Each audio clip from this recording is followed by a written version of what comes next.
Effectivement, Éric Zemmour dit qu'on est en danger de mort. Oui, il y a, de par la démographie et de par la présence de groupes très importants, alter-identitaires, qui ne se sentent pas français et qui n'ont surtout pas envie de le devenir, il y a effectivement un danger de mort à long terme et aussi à court terme. Ce qui se passe dans les cités, l'ensauvagement du pays, c'est effectivement pas de la délinquance, c'est une guerre d'Algérie à l'envers qui est menée sur le territoire français. Attention, Jean-Michel. Je pèse mes mots. Non, mais la guerre d'Algérie, il le sait, mais il ne le fait pas. Non, mais parce que pour l'instant, il n'est pas candidat, parce que pour l'instant, il n'a pas proposé de programme complet. Pour l'instant, voilà, il parle effectivement pour l'instant, je pense, de ce qui intéresse le plus les Français, indépendamment des sondages qui ont été cités, parce que tous les mois, il y a des sondages, et la plupart des sondages donnent quand même la question de l'insécurité et de l'immigration, comme toujours parmi les premières priorités. Je pense que les Français ont compris la vision d'Éric Zemmour sur ces sujets-là, mais on l'attend peut-être sur autre chose. Oui, mais de toute façon, je pense que s'il se présente, il viendra avec un programme complet, notamment sur les mesures économiques et sociales. Je ne vois pas un candidat à la présidentielle, si vous voulez, ne pas avoir un tel programme, un programme européen aussi, qu'est-ce qu'il propose sur l'Europe. Mais c'est vrai que la problématique identitaire est une problématique extrêmement importante. J'entendais tout à l'heure M. Bournazel nous dire qu'effectivement le nationalisme c'est dangereux. Mais enfin, dans quel monde vit-il? D'abord, il n'y a plus de nationalisme. Qu'est-ce que c'est le nationalisme? Le nationalisme des années 30, des années 40, ça a complètement disparu. Aujourd'hui, ce qui tue en France... Aujourd'hui, ce qui tue en France... Le nationalisme, c'est la haine des autres, et le patriotisme, c'est l'amour des siens. Tout à fait. Justement, donc nous sommes pas... alors, dans ce cas-là, le camp national aujourd'hui est un camp plutôt patriotique que nationaliste. Mais ce que je veux vous dire, c'est que le nationalisme, ces 30 ou 40 dernières années, il a tué combien de personnes? Enfin, le Bataclan, c'est pas les nationalistes. En Nouvelle-Zélande, 51. Non, mais je vous parle en France. Ah bon? On a le droit de parler de la France. En Nouvelle-Zélande, 51. En France, non, mais le Bataclan, c'est les nationalistes qui l'ont commis. La décapitation de Samuel Paty, c'est les nationalistes. C'est des islamistes. L'écrasement de 83 personnes à Nice, c'est les nationalistes. Alors arrêtez, il ne faut pas relativiser. C'est comme les gens qui nous disent ah oui, mais de la radicalité, il y a dans toutes les... Laissez-moi finir. La radicalité, il y en a dans toutes les religions. C'est vrai, mais enfin, la seule religion au nom de laquelle on tue en France, c'est pas le judaïsme et c'est pas le christianisme. Donc il faut arrêter de s'aveugler et à un moment, il y a un réel qui prévaut, si vous voulez. Si vous ne le saisissez pas, vous n'êtes pas capable de proposer une solution. Côté certains sujets. Mais on les laisse pas de côté. Je viens de vous dire qu'on a un programme sur l'immigration et la police. Sur la police, j'ai un programme. C'est refonder la police entièrement. Sur la restauration de l'identité française, vous voulez faire quoi? On n'a pas la même version que vous que l'identité française. Ah oui, parce que l'identité française n'existe pas, pardon, excusez-moi. Non mais attendez, excusez-moi, le drapeau tricolore, la Marseillaise et la devise qui est la nôtre, liberté, égalité, fraternité, elle vient de la Révolution française. Non mais il n'y a pas un peuple français. Par ailleurs, être il n'y a pas un peuple français, il n'y a pas un peuple de souche. Il n'y a pas des Français de souche. Non, il n'y a pas de Français. Est-ce que l'urgence, c'est d'aller s'inventer des chimères sur les musulmans de notre pays qui vivent, pour l'immense majorité d'entre eux, dans le calme et la tranquillité? Je suis désolé. Si vous voulez la guerre civile, c'est comme ça que vous allez l'avoir. C'est vous qui êtes en train de créer la guerre civile. C'est vous qui ciblez sans arrêt des gens en inventant des ennemis. La plupart des gens. En inventant des ennemis, donc c'est pas nous qui inventons les ennemis. C'est vous qui inventons les ennemis. La plupart des gens dans notre pays demandent une chose, vivre tranquillement avec de quoi manger. Point. Voilà. Est-ce que c'est nous qui tuons les musulmans? Est-ce que c'est nous qui tuons les musulmans ou est-ce que des musulmans nous tuent? Jean Messia. Mais non, je vais après. Il y a quand même 51% des Français qui n'ont pas de religion et qui en ont ras-le-bol, quoi. Moi, d'abord, je suis étonné d'entendre Jean Messia parler de Français de souche parce que lui n'en est pas un. Donc, on peut pas. Donc, vous n'êtes pas Français, donc. Je me suis assimilé à quoi? Donc vous n'êtes pas si les Français de souche n'existent pas, je me suis assimilé à quoi? Je suis devenu quoi là? Excusez-moi, c'est pas un reproche. Je suis devenu quoi? Vous n'êtes pas dans la définition un Français de souche. Mais j'ai pas dit ça. J'ai dit que le peuple. Non, j'ai dit qu'il y avait un peuple de souche parce que si il n'y a pas de référence, si vous niez l'existence d'un peuple historique français qui est là depuis 1000 ans, dans ce cas-là, vous ne pouvez pas militer en même temps pour l'intégration et l'assimilation. On s'assimile pas à rien. Vous donnez la parole parce qu'effectivement vous êtes peut-être en minorité là-dessus. Vous pensez qu'une guerre civile est imminente sur plusieurs sujets. D'abord, quand j'entends M. Bournazel nous expliquer que nous sommes tous ici autour de cette table des nationaux et des patriotes, pardonnez-moi, vous avez appartenu tous autant que vous êtes ici à des familles politiques qui, de près ou de loin, ont géré la France depuis une quarantaine d'années. Et ce à quoi on assiste aujourd'hui, ça tombe pas du ciel. C'est quand même le résultat de politiques savamment mises en place et orchestrées et entretenues, et par la droite et par la gauche. Vous avez effectivement favorisé d'une manière ou d'une autre autre l'immigration massive et incontrôlée. Vous avez favorisé de manière indirecte ou directe l'islamisation de la France en vous carapatant devant toutes les revendications communautaires. Donc venez pas nous faire le couplet de celui qui aime la France, qui aime sa civilisation, qui aime son pays. Parce que justement, toutes les politiques qui ont été appliquées ces 40 dernières années vont à l'encontre de ça. Peut-être, mais moi j'ai pas gouverné, mais en tout cas... Non mais peu importe, vous avez appartenu à une famille politique qui a gouverné. C'est moins pire que ceux qui ont gouverné il y a 80 ans. Ça c'est la première chose. La deuxième chose, quand Avenir l'a ramené sur la Hongrie, excusez-moi, la Hongrie a un taux de criminalité et de délinquance de 30% inférieur à la nôtre. Ils n'ont pas de Bataclan, ils n'ont pas de professeurs décapités, ils n'ont pas d'écrasement de foule sur la promenade, sur des promenades ou sur les marchés. D'accord. Et tout ça pourquoi? Parce que justement, ils ont limité au maximum l'immigration et ils ont très très peu de musulmans. Donc déjà, ne venez pas critiquer un pays sur le plan économique, puisque vous êtes féru d'économie. Le taux de chômage de la Hongrie est bien moindre que le nôtre et l'endettement de la Hongrie est bien moindre que la Croatie. Super génial. Ne critiquez pas. Alors je termine simplement mon propos. La dernière chose que je voulais dire, quand participer à un jeu. La France et le peuple français existent, puisque j'en suis en fait la preuve. C'est que si la France n'existait pas, moi, quand je suis arrivé ici, j'étais pas français. Je suis devenu quoi? Je suis devenu français. Et aujourd'hui, je me bats pour une chose, c'est que la France reste française. Mais pour que des gens comme vous puissent à nouveau le devenir. Voilà. Moi, je me bats aussi pour que des gens comme vous puissent à nouveau devenir français. Voyez. Et juste rapidement, la deuxième chose, je vous invite à lire ou à relire les mémoires d'espoir du général de Gaulle. Il disait justement que les discours qu'il faisait sur la France, quand il parlait de la France à la France, et ces discours qui étaient raillés par la presse, qui étaient raillés par ses opposants politiques, eh bien, dans les foyers français, ils étaient très bien ressentis. Ils grandissaient les Français et ils faisaient voir aux Français les sommets plutôt que les fonds de leur poche. Je parle beaucoup, mais moi, je voulais juste terminer l'émission par rapport... Moi, je veux juste dire que moi, je continuerai de me battre pour que des gens comme vous, Jean Messia, puissent devenir français. Et pour ça, ça peut pas être zéro immigration. Mais s'ils veulent pas, vous n'allez pas les forcer. Non, mais ça peut pas être zéro immigration. Bon, allez, vous, la gauche. La gauche plurielle, j'entends, tous les partis de gauche ont jeté par-dessus bord tout l'héritage qui est le leur de lutte sociale, de lutte pour le pouvoir d'achat, etc. Et la gauche aujourd'hui est devenue totalement tarée. Voilà, donc on a une gauche wokiste, on a une gauche islamo-gauchiste, on a une gauche indigéniste, et d'ailleurs vous en êtes un peu là, vous en êtes un peu, oui exactement, vous êtes un peu l'incarnation de tout cela, puisque quand vous nous dites qu'effectivement en 2016 vous étiez, vous proposez quoi pour le SMIC? vous étiez à 8% et ensuite vous avez bah non mais il dit qu'on dit rien pour le social. Je vous ai laissé parler. D'accord, mais vous êtes pour l'augmentation. C'est vrai. Je sais que la technique de la gauche c'est d'empêcher de parler pour couvrir la voix. Laissez parler. Je demande de me faire traiter de taré. Voilà. Oui, la gauche est devenue tarée, la gauche wokiste, la gauche indigéniste, celle qui déboulonne nos statuts, qui veut finir avec l'histoire, qui considère que vous êtes ridicule, qui considère qu'il n'y a pas d'identité nationale, qu'il n'y a pas d'identité française, que la France c'est une parcelle du globe terrestre sans histoire et sans géographie. Non, monsieur, il y a une identité nationale. Vous avez dit tout à l'heure, oui, mais comment ça se fait? Comment savoir s'ils sont français ou pas? Les drogués qui sont. Donc vous savez pas ce que c'est être français. Déjà ça c'est grave.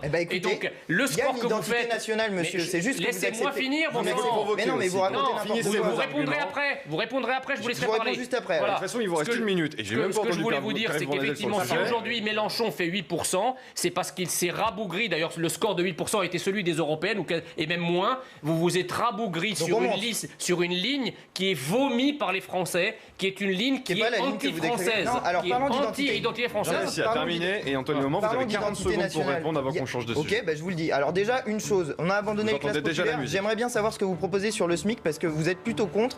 Et nous sommes pour l'augmentation du SMIC à 400 €. Ensuite, juste, l'identité nationale, monsieur, pour moi, elle est républicaine. Non, pour moi, l'âme de la France, c'est la République. Ça veut rien dire. Ça veut dire que si vous êtes d'accord pour dire liberté, égalité, fraternité, vous pouvez faire partie de la patrie des Français. La France n'est pas que la République. Vous avez entendu, il y a la musique, on marque une pause et on se retrouve dans quelques minutes. Pour moi, si la France et la République, c'est synonyme. Vous aurez le temps. Tous les campagnes dans le camp national, comme vous le répétez souvent. Mal parti, ça dépend pour qui. Non, mais il n'y a pas d'entente, en tout cas, il n'y a pas d'union. Non, mais c'est le but aussi de la campagne de premier tour. Je veux dire, dans une campagne de premier tour, chacun cultive un peu son sillon, c'est de bonne guerre. D'ailleurs, c'est pour ça qu'il n'y a jamais eu de primaire dans la Ve République, c'est parce que le premier tour était justement une sorte de primaire généralisée qui servait à sélectionner les 2 finalistes. Donc là, on est en plein dedans. Je crois que ce n'est pas seulement le cas du camp national, d'ailleurs, c'est aussi le cas de l'autre camp, du camp des européistes, des mondialistes. Vous avez Bertrand, vous avez Macron, etc. Donc ce n'est pas non plus complètement incroyable qu'il y ait plusieurs candidatures. Ils ne sont pas de la même famille, maintenant, de la même famille politique. Oui, sans doute, mais enfin, ils défendent quand même à peu de choses près la même chose. Je veux dire, moi, depuis 40 ans, la gauche et la droite se succèdent au pouvoir en France comme dans une espèce de mouvement pendulaire.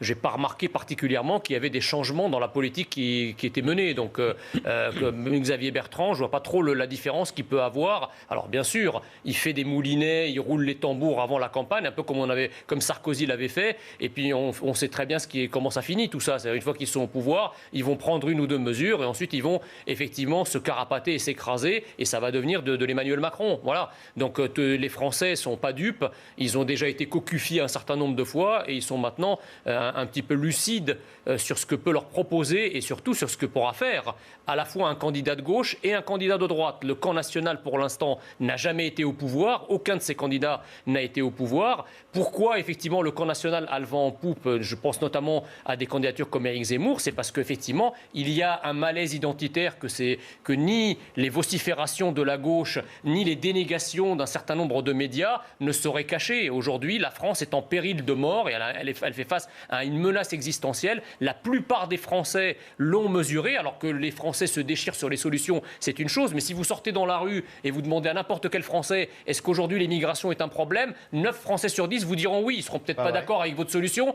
mais ils accepteront l'idée que l'immigration est devenue un sujet. Et rien que ça, effectivement, eh bien, ça va modeler le premier tour et l'élection présidentielle de manière générale. Oui, alors moi je suis toujours très bouleversé et très triste d'apprendre que nos soldats perdent la vie loin de chez eux, au combat, de manière héroïque. Donc effectivement, je présente toutes mes condoléances, toute ma sympathie à la famille de ce soldat et à tous ses frères d'armes. C'est toujours très, très douloureux d'apprendre ce genre de nouvelles. Maintenant, c'est vrai qu'au Sahel, on a besoin de garder des soldats, mais notamment des forces spéciales, parce que le but, encore une fois, de notre présence au Sahel n'était pas le but de notre présence en Afghanistan. En Afghanistan, et c'est ça qui a complètement échoué, c'est qu'en Afghanistan, on voulait recréer une société civile, on voulait recréer un État. C'est pas forcément le cas au Sahel. Exactement, toute la stratégie américaine du state building qui a été un fiasco absolu, dont les dernières images d'évacuation de Kaboul ont été assez emblématiques. Au Sahel, nous luttons contre des groupes terroristes, donc il faut conserver une présence légère de forces spéciales qui viennent épauler et entraîner les forces maliennes, mais nous n'avons pas à garder, nous n'avons pas vocation, si vous voulez, à garder des armées entières, et nous n'avons pas non plus vocation à construire un État au Mali ou construire une société civile. Ça ne marche pas. Ça fait 30 ans qu'on essaye ça, et ça ne marche pas. Donc effectivement, il faut conserver une force de frappe, une force dissuasive, il faut conserver des moyens d'observation, des moyens de frappe dès lors que des groupes terroristes sont identifiés dans le désert pour les frapper, mais certainement pas d'étendre notre présence à autre chose qu'à de la simple sécurité et à la simple neutralisation d'ennemis potentiels de la France. Peut-être la question majeure dans cette lutte contre le terrorisme au Sahel, Jean Messia, c'est l'absence de l'Europe. C'est-à-dire que la France est absolument isolée, seule à intervenir, mais ça pose aussi une question. On a vu cette rumeur apparaître chez nos amis anglais cette semaine, où la France aurait été, en tout cas Emmanuel Macron, tenté de partager le siège aux Nations Unies avec l'Allemagne. Marine Le Pen et Jean-Luc Mélenchon se sont plongés dans cette rumeur avant qu'elle ne soit démentie, mais ça pose effectivement la question de la place de la France dans la défense européenne. Est-ce qu'on en est trop seul aujourd'hui ? D'abord, l'absence de l'Europe, ça vous étonne ? Moi, ça ne m'étonne pas. Je veux dire, il n'y a pas des grands sujets, à part peut-être le sujet de sauvetage de la zone euro sur lesquels ces dernières années, l'Europe a été présente. Quant à la défense européenne, moi, je ne sais pas ce que c'est la défense européenne. La défense européenne, c'est une défense américaine, en fait. C'est l'OTAN. C'est ça, la défense européenne. Donc, moi, les Américains n'ont peut-être pas intérêt à s'engager au Sahel, parce que là, ça relève de la sécurité de la France. Ensuite, les autres pays européens, ils n'ont pas la tradition africaine qu'a la France. Quand vous parlez de de l'Afrique à un pays comme l'Allemagne ou pire encore à des pays comme la Lituanie ou la Lettonie, etc. Je veux dire, ils ne savent pas ce que c'est. Donc effectivement, c'est là où on découvre, si vous voulez, qu'il y a une persistance et une survivance de logiques nationales extrêmement fortes, de logiques de souveraineté également extrêmement fortes, qui viennent complètement démentir, vider de sa substance toute forme de logique européenne. Enfin, il n'y a que des idéologues progressistes qui croient que l'Europe agit. Et l'Europe n'agit pas. L'Europe n'est que le cache-sexe des impuissances nationales. Allez, Jean Messia, vous n'êtes pas d'accord? Non, je ne suis pas d'accord parce qu'en fait, le problème semble insoluble pour l'État pour une raison simple, c'est que l'écrasante majorité des 200 à 300 personnes qui pourrissent la vie des riverains, ce sont des immigrés dont beaucoup sont clandestins. Donc évidemment, dès qu'on introduit la question migratoire sur ces sujets, le système idéologique et le système qui nous gouverne est frappé d'apoplexie. Il ne peut rien faire. Hein. Donc il s'amuse à déplacer le problème de gauche à droite et de droite à gauche dans Paris, histoire de ne pas emmerder toujours les mêmes personnes. Mais en l'occurrence, le problème n'est pas réglé. Or là, si vous voulez, pour commencer à se donner une chance de pouvoir régler le problème, il faut d'abord identifier parmi ces personnes les gens qui sont clandestins, les renvoyer dans leur pays d'origine, et ceux qui ont des titres de séjour, eh bien ne pas renouveler leur titre de séjour et les renvoyer dans leur pays d'origine. Alors j'entends d'ici la gauche me dire, attendez, mais ces gens-là, on ne sait pas finalement d'où ils viennent parce qu'ils ont cramé leurs papiers, ils les ont brûlés, etc. On ne sait pas d'où ils viennent. Excusez-moi, on nous expliquait il y a encore quelques semaines, au moment de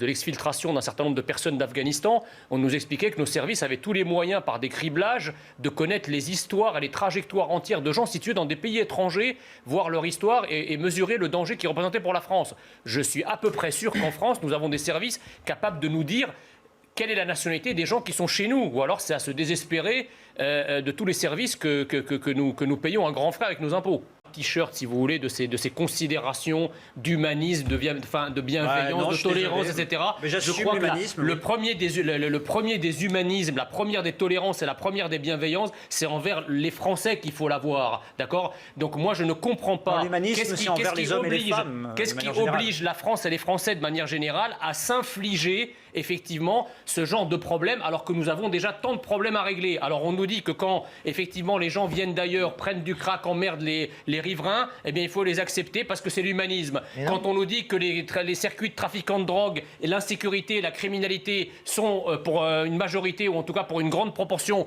commis par des immigrés, il faut l'accepter parce que ça n'a rien à voir également avec le migratoire, etc. etc.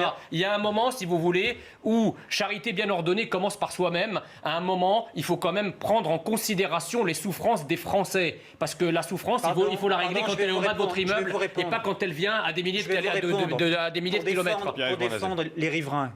Parce que je les défends. Et on les entendra parce que c'est eux qui sont une priorité, parce qu'ils ont subi des actes d'insécurité inacceptables. Il faut les protéger et donc sortir ces personnes de la rue. Simplement, le crack, c'est la drogue du pauvre. Ces gens-là sont livrés à eux-mêmes. Ils ont été pris en main par des dealers, par des trafiquants qui jouent sur la misère humaine. C'est ça la réalité sociale et humaine de ce qui se passe. Ces gens-là sont... Bien sûr, il y a des gens dans des quartiers riches qui sont français depuis des siècles. Ces gens-là sont sur notre territoire. On en parle moins parce qu'évidemment, ils ont les moyens de se protéger. Vous confondez, arrêtez de dire des conneries.